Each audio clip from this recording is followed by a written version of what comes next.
It's such a crazy project. That's really funny.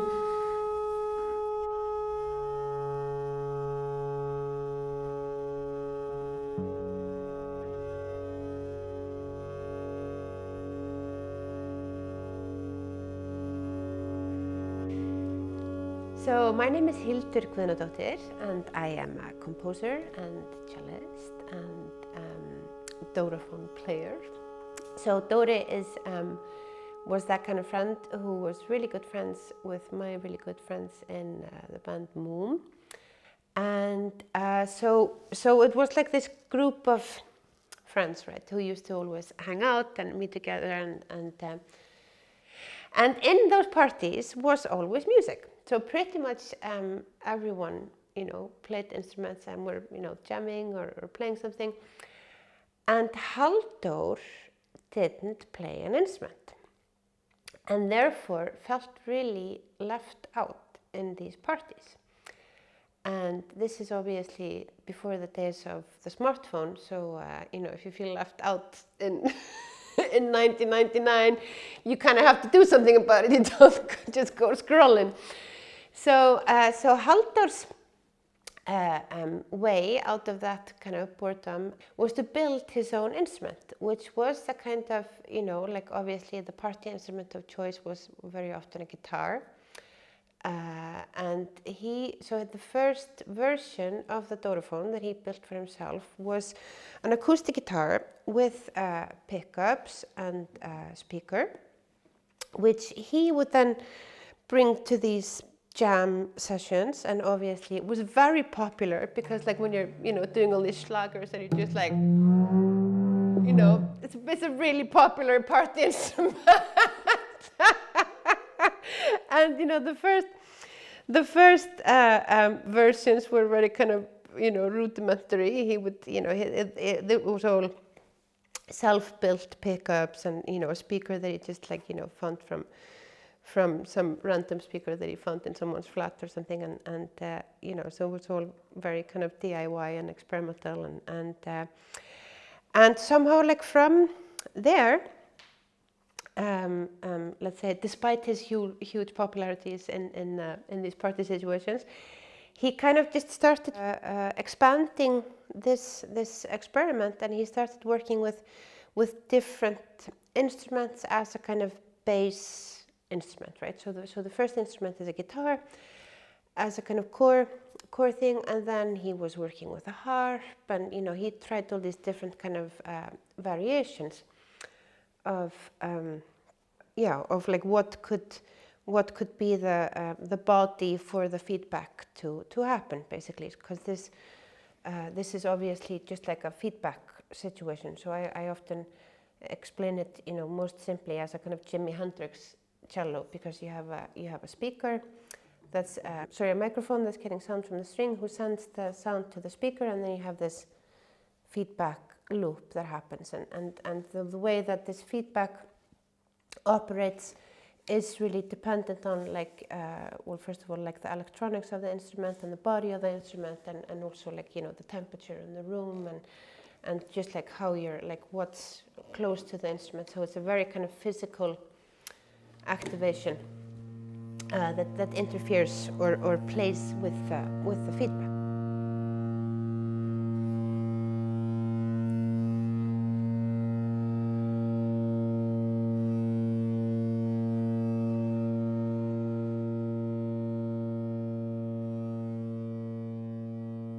I think it was the fifth installation he did, or variation of the instrument, was with a cello as a kind of body for the feedback. Let's call it that. And I think it had something to do with he knew that he would have to work with an instrumentalist, and he knew that this instrumentalist would have to have lots of patience and will to experiment and try stuff out. So we started our dialogue around this time, which was the, I think he called it like halldorophone number 5. And so this was basically the shape of the instrument is designed by Dóri, because this was obviously originally a design project. So for him, the shape of the instrument was very important, and he, I think I'm saying this correctly, like he chose these lines basically as a kind of inversion of how a cello would normally be. So normally, like a cello would go like this, and then it would go like inwards here, and then outwards. So this is kind of like he's kind of playing with the shape of a cello and inverting it in some ways. And then he's done just like lots of, through the years, done like lots of modifications on the body, but the shape has like more or less like stayed the same. So I think we've gone through like, about like 5 or 6 versions of the instrument till then, and now I have another one coming, which is a huge development from this one. So now he's changed the electronics completely, and he's changed this whole situation, because Dóri is a very beautiful person and super clever at coming up with ideas, and B, like B has to kind of come before. He's really clever with coming up with solutions for like the craziest things. But that's somehow what's been so fun about this project, because it's like this crazy long extended dialogue, you know. So every implementation of every idea that you come up with takes about, like, you know, 5 years in execution or something like this. And it's really fun, because it's like this, you know, I like the process is normally like, you know, he comes with an instrument to me, and he's like, hey, what do you think about this? Like, how do you think this works? And how do you think? And then I play it, and I'm like, yeah, okay, cool. Okay, what if we do this like this and that like this? And we've, you know, tried out like lots of different things. Like one of them had like this, like the first version didn't have these resonating strings, and then it was like, hey, okay, like this is so, like the feedback is so fun, you know, when it's happening here, but like, you know, the first instrument only had these 4 strings, and I was like, okay, cool, but what if you have these resonating strings under, then you can keep the drone going while you're still playing on the cello, and like, you know, what if we, you know, so then, and that was like one of these ideas that worked really well, and that stayed for a really long time. But then we had all these like, okay, cool, what if we do these like pitch bend things here, like on the strings below, and then, you know, that came with all these problems, and then you couldn't do this and that with the tuning, and then, you know, it's just like this crazy long process of, okay, and then what if we, you know, one version didn't have the mixer here, but it had like an external mixer, and that was a kind of cool idea, but that became really complicated, because like what's so beautiful about this instrument is that it's the marriage between the acoustic and the electronic. It's like so tightly knit, right? So it's really like an electroacoustic instrument, which is what makes it so kind of unique. It's like it's not electronic and it's not acoustic. It really is both, you know, and you can't take one thing away from the other, you know, because even if the electronics are like driving the process, like the acoustics really, and the physicality of the instrument really affects how the electronic works, and that's what I find so beautiful about working with it, and that's also what makes it, you know, really unpredictable, because no 2 times you play this instrument is it really going to respond in the same way to what you're doing, you know, and that's both kind of you know, terrifying, and also just like what makes it so fun, you know, I think for me, because it's you just have to kind of go with it, and you're just like, oh, I guess that's what we're doing today.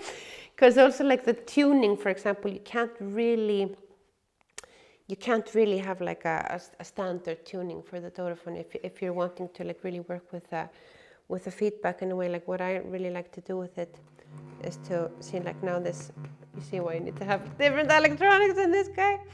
So now today I need to hold this below the volume button for the electronics not to go bzzz, you know, and make it totally impossible to listen to. And now this can be a part of the, you know, this can be a part of the music. But what I really like doing with the instrument is to start it up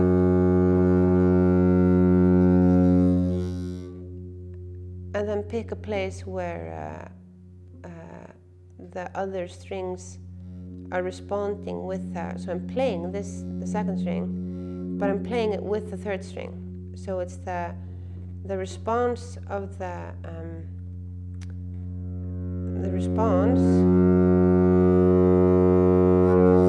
third string that's gonna determine what the second string does.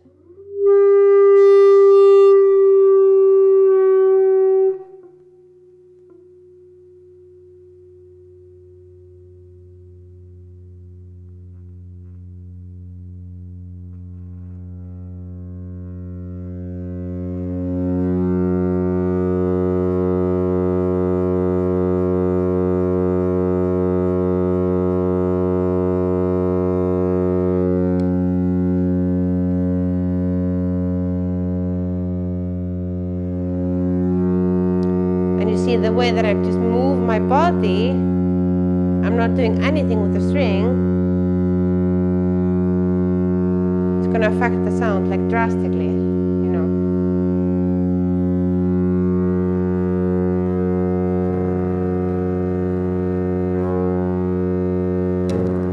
You know, there's all these cool things that you just have to, like when you're performing on it live, you just have to be like super responsive to like, oh, okay, what are you doing? And for example, what I did now was totally different to what I did like 2 minutes ago before we started this interview, because then it started resonating in a certain way, and I was like, no, I'm not doing that anymore. I'm like, okay, well, I guess you're not you're not doing that right now, so fine, you know, fine by me. And it's kind of, you know, and also like, you know, now this buzz that's going on has to, you know, you have to work around that and hold this place, you know, and that's today, that's, you know, that's what's going on. And I had this, I think the funniest situation that I had to work around with this is when I was playing with Sunno at the Barbican, and we had this like, you know, big show, and I was like, there was the first kind of proper solo show I did with like solo dorophone, and I had like a, you know, huge stacks of amplifiers and 2,000 people in the audience, and I was like, oh my god, this is so like kick-ass, and this is like, the sound is huge, and I was like, yeah, this is gonna be awesome. And then I literally, you know, the sound check was fantastic, and then I turned it on and it literally started farting, and I was just like, ew, well,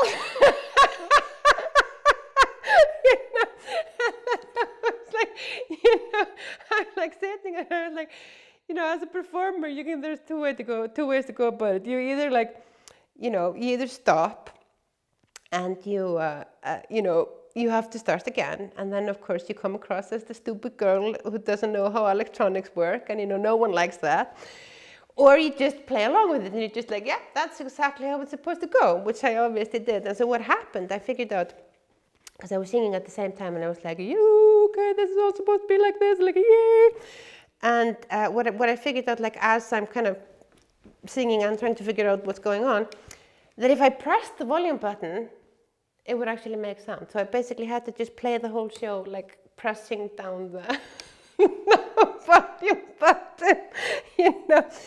So it kind of, you know, it definitely is an instrument that adds a level of excitement to the performance experience.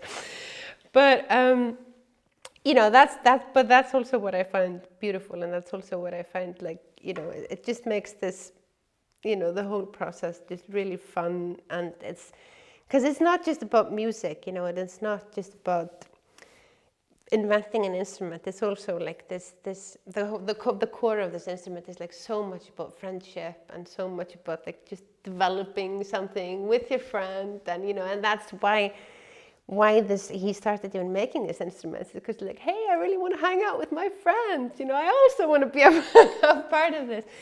And that's really cool that you can like hang out with your friend and you're developing this crazy monster kind of as you go, and it keeps on, and you like physically see all the the modifications, like you see the friendship kind of growing as you go, and you see like, oh, okay, then this moved here and that moved here, and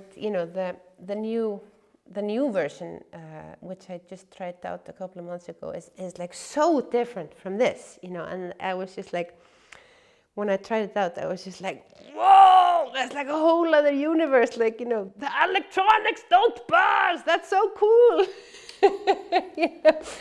So it's just I guess, after 20 something years of shit, I did it, developing this, I think we're just kind of like in for a lifetime of development, and that's really exciting. That's really cool.